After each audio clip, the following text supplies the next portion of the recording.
Salam Bapak Ibu, Saudara-saudari dalam Kristus Yesus. Kita akan beribadah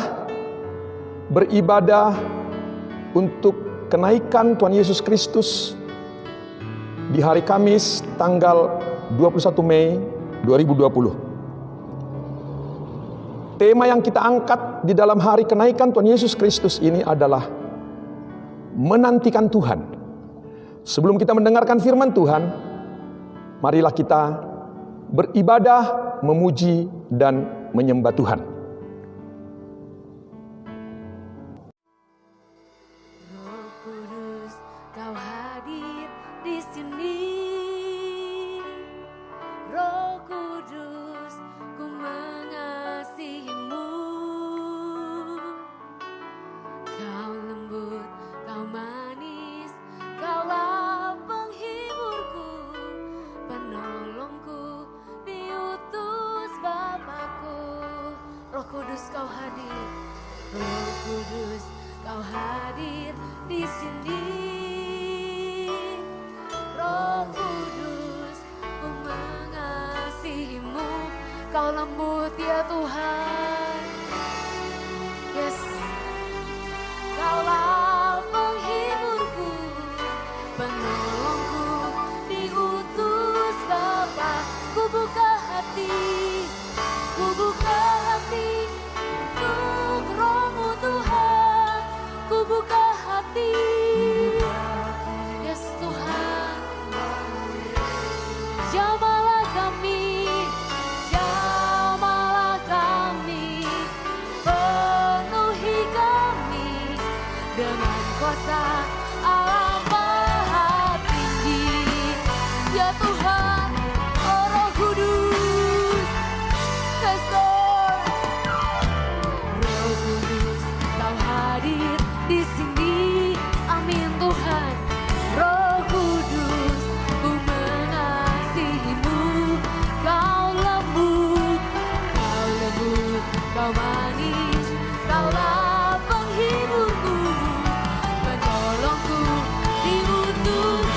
Ku buka hati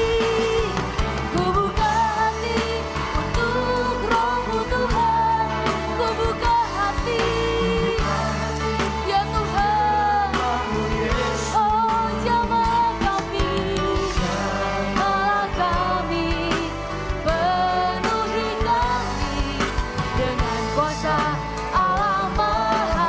Ku buka hati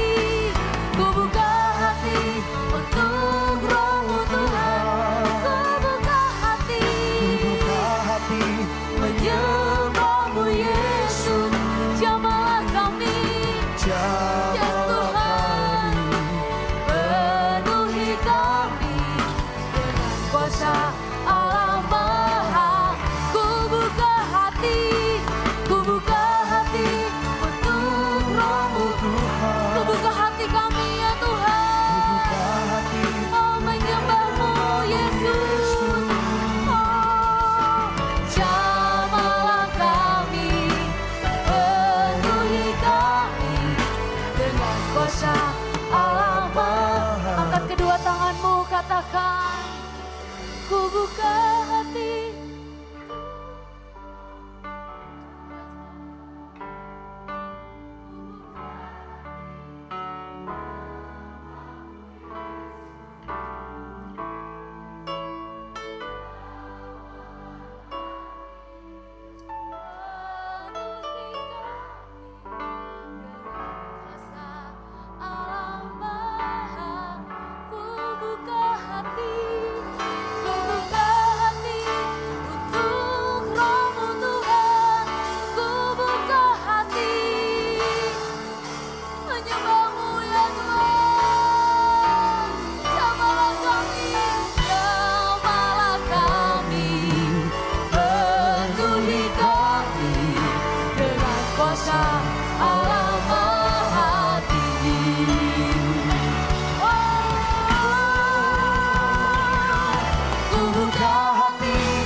Bapak Ibu, saudara-saudari dalam Kristus Yesus, sebelum kita mendengarkan firman Tuhan, kita satukan hati, kita berdoa.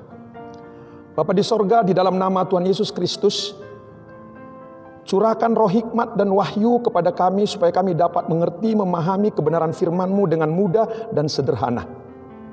Dan kami dapat melakukan firman-Mu itu ya Tuhan. Karena berbahagialah orang yang mendengar dan melakukan firman Tuhan. Tuhan pasti akan memberkati anak-anak Tuhan yang mendengar firman Tuhan dan melakukannya. Karena iman timbul dari pendengaran firman Tuhan. Ketika kami mendengar firman-Mu, timbullah iman kami. Dan ketika kami percaya, mujizat itu nyata. Mujizat nyata bagi orang yang percaya. Kami siapkan hati kami, berfirmanlah. Di dalam nama Tuhan Yesus Kristus, kami berdoa mengucap syukur. Amin. Bapak Ibu saudara-saudari dalam Kristus Yesus, renungan firman di hari kenaikan Tuhan Yesus Kristus ini, temanya adalah menantikan Tuhan. Sebelum Tuhan Yesus naik ke sorga, Yesus meninggalkan pesan kepada anak-anaknya, kepada orang-orang yang percaya. Pesan dan janji Tuhan sebelum dia naik ke sorga, di dalam Kisah Rasul 1 ayat 8 sampai 11. Tetapi kamu akan menerima kuasa kalau Roh Kudus turun atas kamu, dan kamu akan menjadi saksiku di Yerusalem, di seluruh Judea dan Samaria, dan sampai ke ujung bumi. Sesudah ia mengatakan demikian, terangkatlah ia disaksikan oleh mereka, dan awan menutupnya dari pandangan mereka.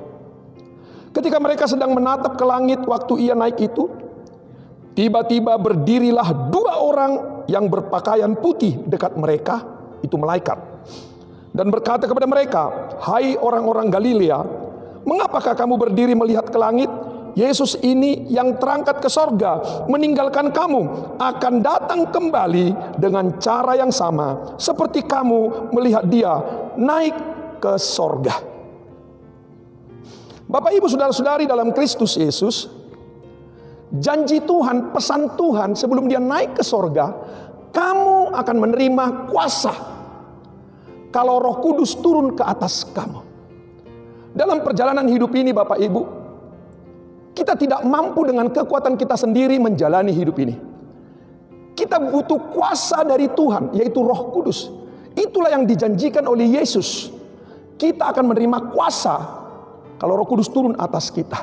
Dengan Roh Kudus yang diutus untuk menyertai dan menolong kita, kita akan mampu menjalani kehidupan ini.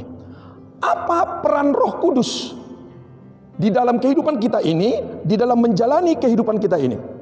Peran Roh Kudus yang dijanjikan Tuhan kepada kita, anak-anaknya, ahli warisnya, yang pertama, menjadi penolong untuk menyertai kita. Di dalam Yohanes 14 ayat 16 sampai 17. Aku akan minta kepada Bapa, dan ia akan memberikan kepadamu seorang penolong, supaya ia menyertai kamu selama-lamanya, yaitu Roh kebenaran. Dunia tidak dapat menerima dia sebab dunia tidak melihat dia dan tidak mengenal dia. Tetapi kamu mengenal dia sebab ia menyertai kamu dan akan diam di dalam kamu. Yang kedua, apa peran Roh Kudus yang dijanjikan Tuhan Yesus sebelum dia naik ke sorga bagi kita anak-anaknya? Yang kedua, memimpin kita untuk hidup benar. Yang kedua, peranan Roh Kudus memimpin kita supaya hidup benar.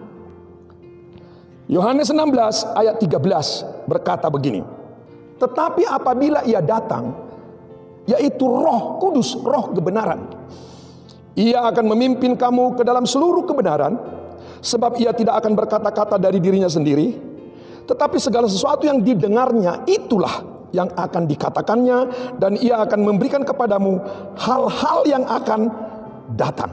Itu peran Roh Kudus, membuat kita hidup benar, berjalan di jalan yang benar. Bukankah Roma 14 ayat 17 berkata, Kerajaan Allah itu bukan soal makanan dan minuman, tetapi kerajaan Allah adalah soal kebenaran, hidup benar, damai sejahtera, dan sukacita oleh Roh Kudus. Oleh Roh Kuduslah kita bisa hidup benar. Oleh Roh Kudus kita memiliki damai sejahtera. Oleh Roh Kudus kita memiliki sukacita. Itulah kerajaan Allah. Itulah peran Roh Kudus membuat kita berjalan di jalan yang benar.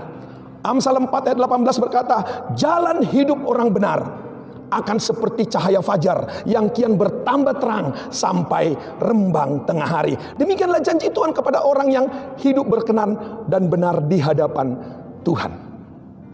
Yang ketiga, apa peranan Roh Kudus yang dijanjikan itu bagi kita?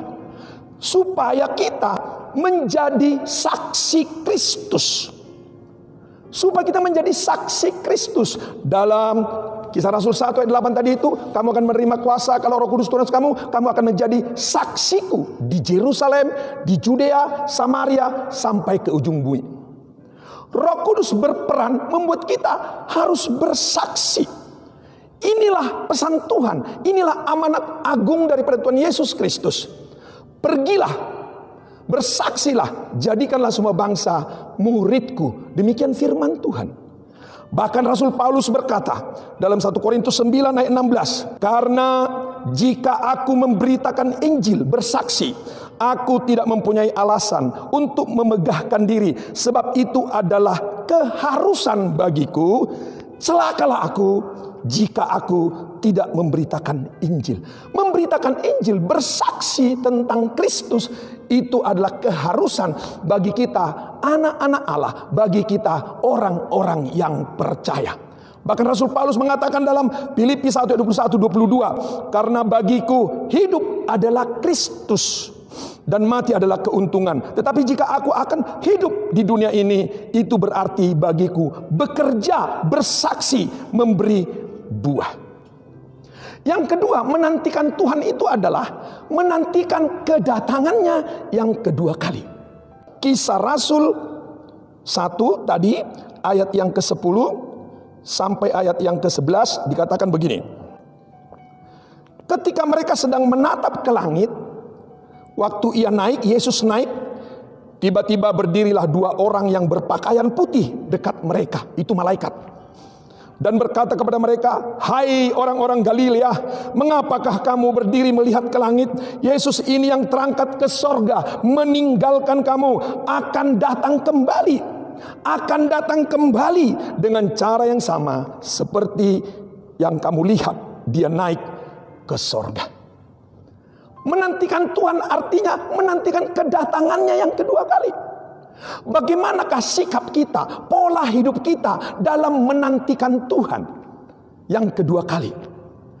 Pola hidup kita, sikap hidup kita dalam menantikan Tuhan biar seperti 5 gadis yang bijaksana. Membuat pelitanya tetap menyala dan membuat tetap buli-bulinya tetap terisi minyak. Pelita itu gambaran dari firman Tuhan. Pelitanya menyala, artinya firman Tuhan tetap ada.